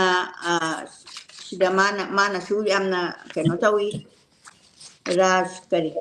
mana lauri se Chirom Ras Ketan sinane reference lauri se like taxi supa padri ngai sidane eli gungan kelchandra sai tharong kumbaba sil laure warang hemchandra tawraga laure poreitam khuthopa sidi nuaini aigi su khara specialize tawrapani poreito na khuntorak pase aduga NG Kangia Mangang Kaise, we may take no step research tawraba ojani Tangkulwari Singbul Tangkulgiwari Singbul se Manipur State Kala Academy Phalna 1976 IS koijam anal gi maramda thijanba adu marulung remai rongmai nagagi phungawari si yam noini mathang su ai masi ai chathajarake hana myam punamakta hangasari ai paba horani mana adudi mathangi akoigi segment si akoina English ki segment si ai tawjage ai imasi amok screen dagi lothajage aigi book si tawdringagi mamangda aina akoigi Manipur gi nahangi akoigi merger agreement se paruba matungda aina masigi larikse autobiography of a yogi se paabane masi paaba is a very interesting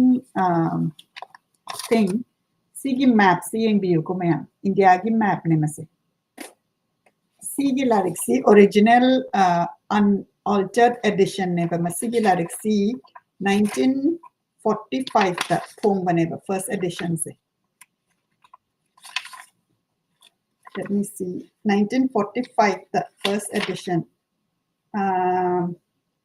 no sorry 1946 first edition first printing published by the Philosophical Library New York see 1946 the phone whenever aduna maduki 1946 ki matam sida sigi map sida akoigi India gi map si Bengal Calcutta sida loisaleba ko aduna akoi mayamna history da Manipur ga akoi India ga merger to was the very important point Manipur was not at all a part of India or recognized and that merger agreement was in 1949 so I just wanted to highlight that this is a map of India in the book Autobiography of a Yogi, which is one of the very famous spiritual book all over the world. Okay, so the next segment, I want to highlight this book. So this book, I have already covered it before, but it has a lot of content, and I want to recommend and request everybody to consider this book, when we are thinking about giving gift to people outside of Manipur to learn more about Manipur. So today I want to talk and share a little bit about, what they have covered about the Manipuri script. Which is also very relevant to what Library of Manipur does, or in terms of understanding and learning more about Manipur. So one of our goal is to learn and create content so that we know about Manipur, the history, who are we, and details of that. And this is a very, very, very, very important book. So in this book, today we will be referring to the article, The Manipuri Script. So let's learn a little bit about this article. And all this introduction, curation of essays and articles are done by Pradeep Hanjawam. Tamona Smaina Masigi Booksi, the efforts, Tada Birakanda Oimiangi, the Makta Thambire, the Tamobu Kurumjeri. The Manipuri script, Maitai Mayek, is the script that was used to write Maitai Lon, Maitai language. Till the 18th century, the script nearly became extinct as a result of mass burning of Puya, ancient Maitai texts, in front of Kangla Uttra by the then King Pamhaiba at the behest of Hindu missionary leader Santidas Gosai on the 17th day of the Manipuri month of Mera in the year 1732. The king embraced Vaishnavism, took the name Garib Niwas, and made Vaishnavism the state religion. Subsequently, the Bengali script was adopted to write the Manipuri language and is being used till date. However, some recent research has resurrected the Maitai Mayek, and it has now been given its due place. It is indeed difficult to trace the exact period of the origin of Maitai Mayek. The burning of vital historical documents, such as the Puya written in Maitai Mayek, has made the effort more difficult. The earliest use of Maitai Mayek is dated between the 14th and 15th century CE.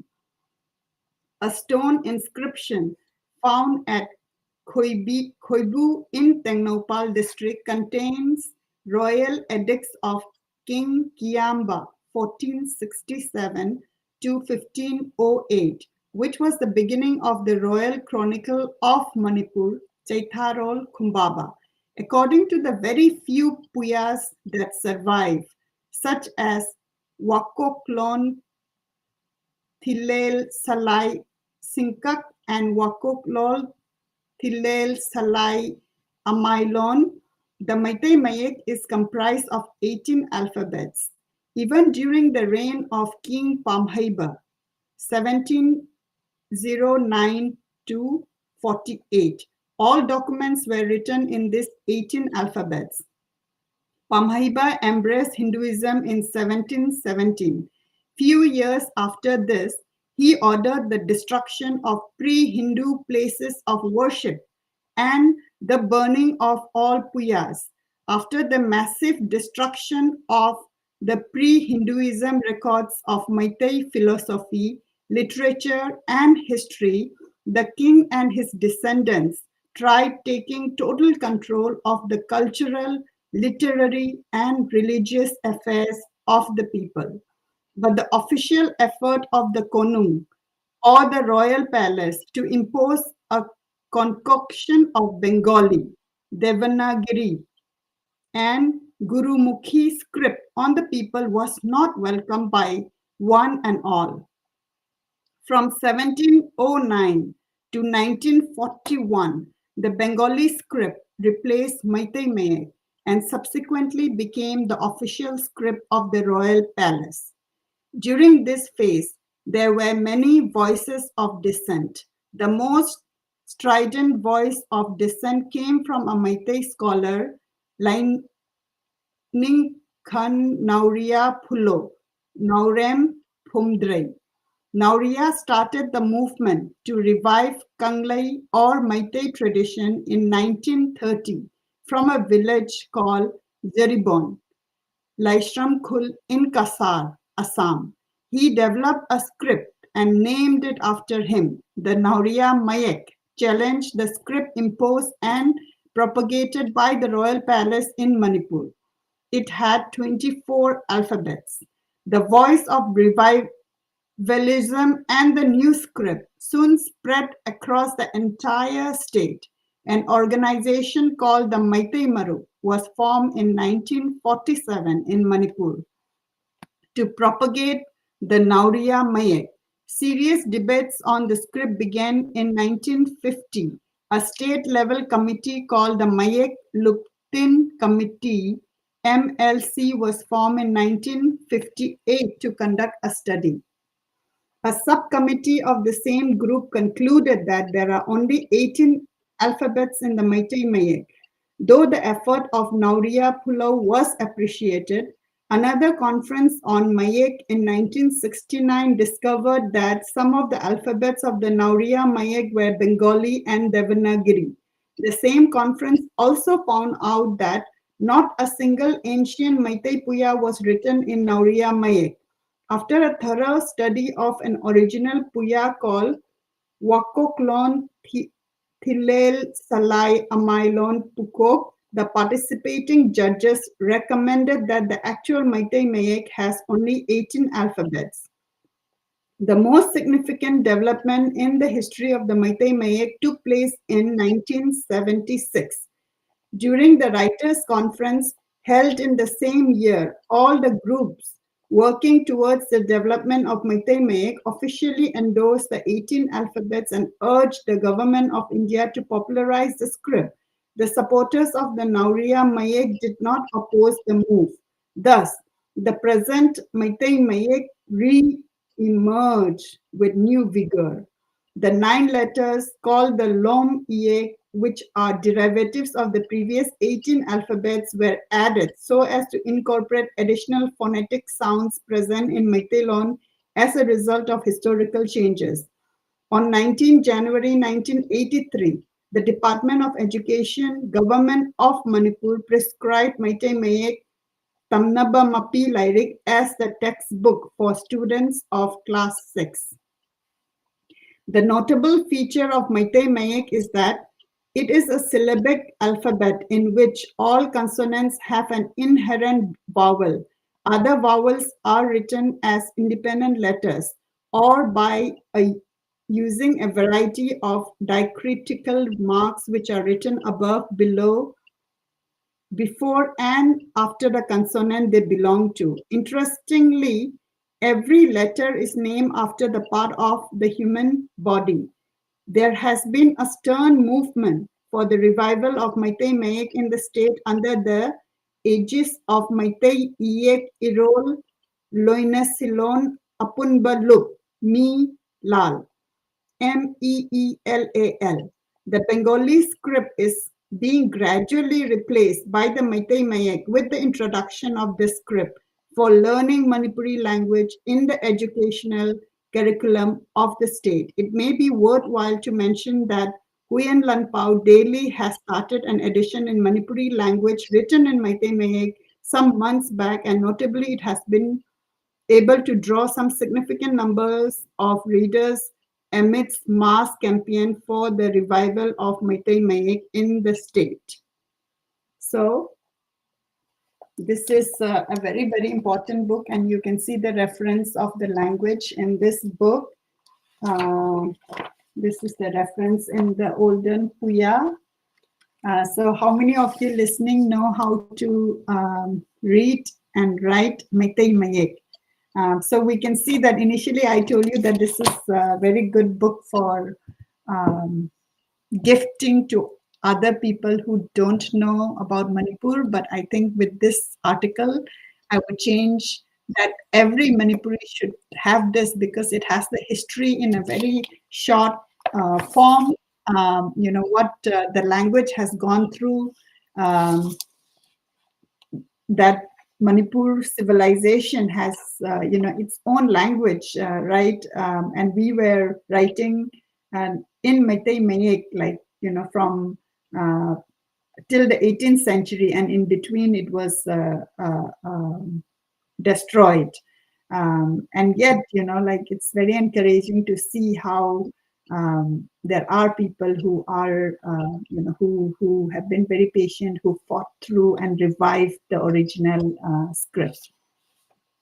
Aduna masina English ki contency oire. Aduna sidai yam saying na akoina wari da taragasu akoina lariki reference lairagadi akoina masigi reference torakanda akoina presentation pipa mayam da wari sanabakanda akoigi history si kadaida refer torakanda yamna phasana haiba ngamba haiba tare ko masidai sida akoigi Hindu gi missionary leader Santidas Gosaina mai thaki kaise sida phasana documentation se tawre aduga madugi matamdugi ningthauduna tawbus mayam da impose tawkibaduna Manipuri language si Bengali script irakanda aigi generation akoi magi generation na tawgre ko adra imamu pukhatsara ke aduna masigi se article si yamna aina interesting oina akoina Library of Manipur se hogi bakanda akoina Manipuri gi script si pa thokta mayam se na huzik Bengali script the iba literature sings akoina audio da akoina pa ga leiragadi akoina pa thokta mayam na literature is still we can enjoy it and kalnaga tabzakibani. The Imana any comment masigi article si da kari lebi. Comment hebabu yam aphaba chugumba article mayam ama irakanda lepak ama chawkhatli natraga chawkhatte haibasi khangge haragadi lepak tu saitya tu yengaga khangba ngamena khangai suna hairamba adu achumbani aduna akoigi saitya sida loina mami tadoineba nasi tauriba kholiba mami se akhoi karai degi saitya loraga akoina mi ko wairaga saitya putokpa yaroi akhoi leiriba situation che masina akhoi saitya gi masak se oiraga dorimni aduna aphaba saitya putoke haraga di aphaba society ama change haibasi thamjage punama pukhiramdare dagi akoina Library of Manipur na hamba publication akoi imagi larik aigi copy sida leizare ningsing lakanum dagi hariba larik asiso akoina tawise akoi visit the transition phase nina sida isa Bengali script na ire sinamite na ire ko dagi same larik manung sida su akoina maite me ki script yaure duga Bengali script iba si yaure aduna masigi larik si koi han release tawgre imagi mapog mita ado koina on site haibetare larik pong mita mayamna ima dagi low trade hujuse mo koina online da dagi Manipur da home delivery ki masigi khudong jaba si leire hamba koigi first customer online gi customer Sangita thank you for ordering Shillong da masi akoina thakre Sangita da duga akoigi larik si tabiri basingna imabu support tobiba oina order soidana tobirau message ta dum tobiraga akoigi team na Manipur da leiraga di masi delivery tawraga dum payment on delivery dum tawgani aduga larik asi sorry Sangita Hanjabam si Kurai dagini I apologize aduga Dr. Rocky Pebam na larik ahum Shillong da order tawbire aduga hujizik Yukio hariba bookstore se sidai sida su akoina larik si thamjabani masi dagi direct koina lobira ga su yagani na tragana akoida dum message tawbiraga koi team na dum delivery ꯇꯧꯖꯒꯦꯅ ꯍꯥꯏꯔꯒ ꯃꯁꯤ ꯃꯌꯥꯝꯗ ꯑꯃꯨꯛꯀ ꯏꯃꯥꯒꯤꯗꯃꯛꯇ support ꯇꯧꯕꯤꯕ ꯑꯣꯏꯅ order ꯇꯧꯕꯤꯅꯕ ꯅꯤꯡꯁꯤꯡꯖꯔꯤ ꯑꯗꯒꯤ ꯑꯩꯅ ꯑꯃꯈꯛꯇꯪꯒ ꯑꯝꯇ ꯐꯣꯡꯗꯣꯛꯆꯒꯦ ꯔꯣꯀꯤ ꯄꯦꯕꯝꯁꯦ ꯑꯩꯒꯤ ꯌꯥꯝ ꯅꯨꯡꯁꯤꯕ ꯁ꯭ꯇꯨꯗꯦꯟ ꯑꯣꯏꯈꯤꯕ ꯅꯤ ꯑꯗꯣ ꯑꯩ ꯔꯣꯀꯤ ꯄꯦꯕꯝꯅ ꯀꯩꯒꯨꯝꯕ ꯇꯥꯕꯤꯔꯒꯗꯤ ꯅꯪꯒꯤ ꯐꯣꯇꯣꯗꯣ ꯑꯃꯈꯛꯇ ꯑꯩꯉꯣꯟꯗ ꯎꯍꯟꯕꯤꯌꯨ ꯑꯇꯣꯞꯄ ꯔꯣꯀꯤ ꯄꯦꯕꯝ ꯑꯃ ꯂꯩꯔꯝ ꯇꯥꯔꯒꯗꯤ ꯑꯩꯁꯤ ꯂꯥꯟꯗꯣꯏꯅꯤ ꯑꯩꯒꯤ ꯔꯣꯀꯤ ꯄꯦꯕꯝꯅꯦ ꯃꯥꯒꯤ ꯃꯌꯥꯝꯕ ꯔꯤꯡꯒꯣꯅꯦ ꯑꯩꯒꯤ ꯁ꯭ꯇꯨꯗꯦꯟ ꯑꯣꯏꯔꯒ ꯌꯥꯝ ꯅꯨꯡꯁꯤꯕ ꯑꯉꯥꯡ ꯑꯅꯤꯅꯤ ꯑꯩꯈꯣꯏꯒꯤ ꯄꯦꯕꯝꯒꯤ ꯑꯩꯈꯣꯏꯒꯤ ꯈꯥꯡꯉꯦꯝꯕꯜꯂꯤꯗ ꯑꯗꯨ ꯑꯩꯈꯣꯏ ꯃꯥꯅ ꯂꯥꯏꯔꯤꯛ 3 ꯇꯧꯔꯛꯑꯦ ꯍꯥꯏꯕꯁꯤꯗ ꯑꯩꯒꯤ ꯁꯥꯇ꯭ꯔꯁꯤꯗꯤ ꯌꯥꯝ ꯌꯥꯝꯃꯤꯀꯣ ꯑꯩꯗꯤ ꯑꯣꯖꯥꯁꯤ ꯄꯦꯟꯈꯩ ꯑꯣꯏꯕ ꯍꯥꯏꯇꯥꯔꯦ ꯑꯩꯁꯦ ꯑꯗꯨꯅ ꯔꯣꯀꯤ ꯄꯦꯕꯝ ꯈꯛꯇꯪꯅ ꯑꯩꯒꯤ ꯂꯥꯏꯔꯤꯛ ꯐꯪꯈ꯭ꯔꯦ ꯑꯗꯒꯤ ꯉꯔꯥꯡ ꯑꯩ ꯃꯣꯃꯣ ꯇꯥꯌꯦꯟꯖꯝꯗ ꯑꯃ ꯑꯩꯅ ꯑꯩꯈꯣꯏꯗ ꯂꯥꯛꯄꯗ ꯑꯩꯈꯣꯏ ꯆꯥ ꯊꯛꯃꯤꯟꯅꯔꯗ ꯃꯥꯏ ꯂꯥꯏꯔꯤꯛꯇꯣ ꯑꯩꯅ ꯏꯕꯨꯡꯉꯣ ꯅꯪꯕꯨ ꯃꯩꯇꯩꯔꯣꯟꯒ ꯄꯥꯕ꯭ꯔꯥ ꯍꯥꯏꯕꯨ ꯃꯦꯗꯥꯝ ꯃꯥꯔ ꯄꯥꯗꯣꯏꯅꯦꯅ ꯍꯥꯏꯔꯒ ꯌꯥꯝ ꯅꯨꯡꯁꯤꯅ ꯑꯃ ꯂꯧꯈ꯭ꯔꯦ ꯑꯗꯨꯃꯥꯏꯅ ꯇꯧꯗꯅ ꯑꯩꯒꯤ ꯁ꯭ꯇꯨꯗꯦꯟꯁꯤꯡꯁꯤꯅꯒ ꯂꯧꯋꯦ ꯇꯥꯕꯗ ꯑꯩꯅ ꯌꯥꯝ ꯍꯔꯥꯎꯗꯅ ꯔꯣꯀꯤ ꯅꯪꯁꯦ ꯑꯣꯏꯔꯝꯗꯗꯅ ꯇꯣꯛꯑꯔꯅꯤꯀꯣ ꯑꯩ ꯔꯣꯀꯤ ꯄꯦꯕꯝꯗꯨ ꯑꯣꯏꯔꯒꯗꯤ ꯅꯪ ꯐꯣꯇꯣ ꯑꯃ ꯑꯝꯇ ꯊꯥꯔꯛꯑꯣ ꯑꯩꯉꯣꯟꯗ ꯑꯗꯒꯤ ꯑꯩꯈꯣꯏꯒꯤ ꯄ꯭ꯔꯣꯒ꯭ꯔꯥꯝ ꯑꯁꯤ ꯄꯨꯡ 1ꯒ ꯃꯤꯅꯤꯠ 6 ꯆꯠꯂꯛꯑꯦ ꯑꯗꯣ ꯑꯩꯈꯣꯏꯒꯤ ꯍꯧꯖꯤꯛ ꯄꯨꯡ 1ꯗ ꯂꯣꯏꯁꯟꯁꯦ ꯍꯥꯏꯕꯁꯤ ꯑꯗꯨꯝ ꯑꯩꯈꯣꯏ ꯍꯧꯖꯤꯛ ꯐꯥꯎꯗꯤ ꯑꯗꯨꯝ ꯃꯇꯝꯁꯤ ꯑꯩꯈꯣꯏ ꯃꯤꯅꯤꯠ 5-10 ꯀꯣ ꯑꯗꯨꯃꯥꯏꯅ ꯄ꯭ꯂꯁ ꯃꯥꯏꯅꯁ ꯇꯧꯔꯒ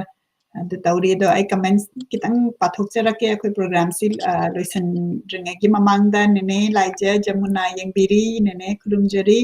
ꯂꯥꯏꯔꯤꯛ ꯑꯅꯤꯃꯛ ꯌꯥꯝꯅ ꯃꯔꯨ ꯑꯣꯏꯕ ꯉꯥꯛꯇꯅꯤꯅ ꯍꯥꯏꯕꯤꯔꯛꯏ ꯑꯗꯨ ꯅꯦꯅꯦꯅ ꯄꯥꯕꯤꯒꯗꯕ ꯂꯥꯏꯔꯤꯛꯇꯨ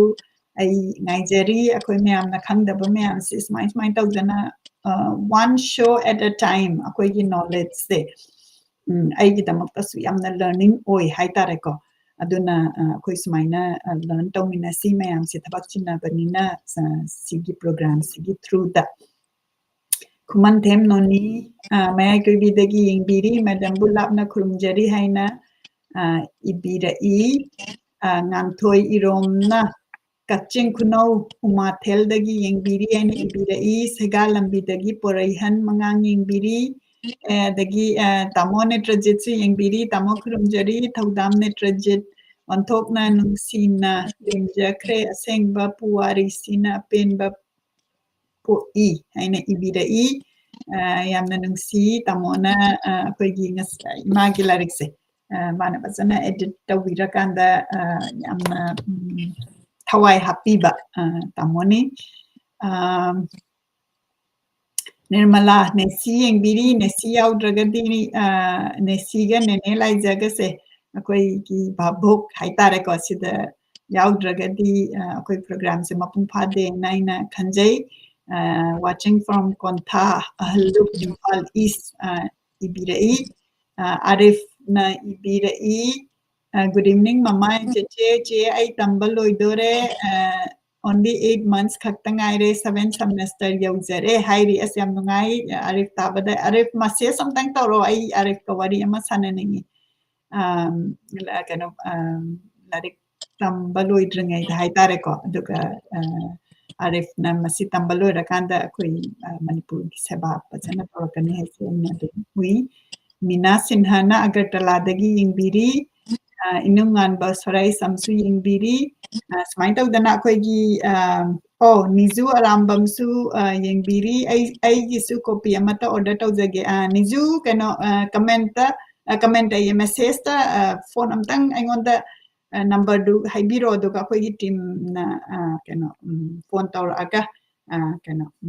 deliver tahanjarake sumaina tawdana ngasigidi program asi loisinaba sinjarage mathangi Saturday da soidana amu unaminasi akoi Manipuri literature Manipurgi maramda akoigi knowledge se henkatnanaba akoi punna khanminasi phaminasi na hairaga imanasu ngasigi yamna phajaba article asi akoi share tawbirakpagi damakta thagachari akoigi author Nauroibam Indramani bu thagachari aduga English ki book ta select tawjariba akoigi mingmena panjarabada Pradip Panjabam Buthagatchari Smile Tawduna Koi Manipurgi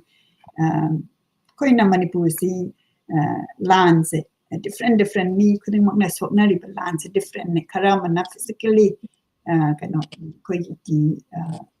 so kan physically thawai thaba de karamana yengna koi ki literature se the maitai mayek sik maina mai thagi bado maina mu revive to halakpa masi lan ne de karamana si documentation se tawrakan da koi myam se ta khanan ba natra de koi di तारा कांदा कमाई तो वो नोइसी चमम नने लेर कांदा खंगा दी याम ना clear होई ना कोई ना मयाम दा हाई बदा देखिए कोई की नॉलेज से कोई की origin से मसी खंग बसे मसी कोई की केनोनी तो ना राइटर सिंग सी कोई जुजिकी लान तौरिबा देखिए मसी दैसे मतम दुदा यंगने निंग थौ दुना मा की पावर दु पाए ना मा ना मुथते ने बा कोई की मा की लेजरम बा पोत से aduna power misuse tawbodo madu music tasu masi yamna leibani aduna koina writers sing that we look up to you so that you will document you will write your thoughts so that the future generation will remember what has happened to Manipur in Haizage aduna koi Manipur Library of Manipur na susigumba articles se koi documentation tawboda like pong nga kanda sigumba si encourage to jay haina aina hairaga ngasi gidi program si loi chinjarage kurumjari imana su umtan version bi kunamapu amona kuramjari matangi angjada amu matam chap chana nangna bo honna jage matam chap chana lengbiro aduga khoi loina unabase am ngai chani yubala su yeng ma dum ai gidi yubala na soitana yengane na ina khanbani ma sangdaba matang do anaba na yam pai hele gadi ma sangdaba dugini aduna aina ni yudu aina yokchara paisa mane na aina mai mamtang pan baiwani mak nembiri ba puna magpuchu kog non jadi kuram jadi bhakti kesari kurumjari